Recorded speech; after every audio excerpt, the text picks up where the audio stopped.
Hej.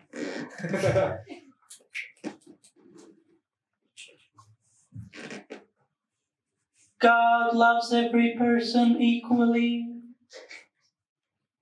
Every cis and straight person equally, said the white man.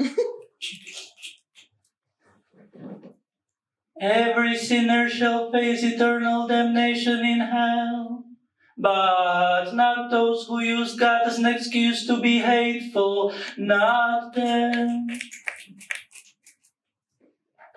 Zachovajme si naše tradičné hodnoty a tým myslím alkoholizmus, nenávisť, zaostalosť a korupciu.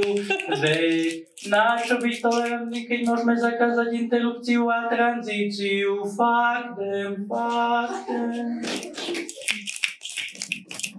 Donútiť to 16-ročné znasilné dievča mať dieťa, ktoré nechcela, a nechá toho trans človeka, aby sa zabil, lebo jediná cesta, ako sa dostane do správneho tela, je v ďalšom živote. Win-win.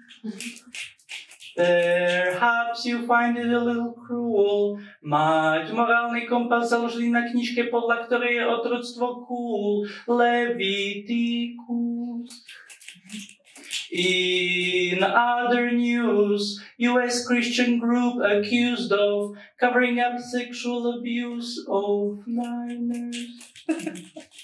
Kto ťa nezabije, ten ťa posmilní. Ty ho nahlásíš, verdikt nevinný. Hanbí sa za svoj outfit pochybný. V mene Otca i Syna i Ducha Svätého, plene Otca i Svinia i Mucha zmetého názoru, že môžeme byť radi, že sme zvieratá a nie men. Ďakujem.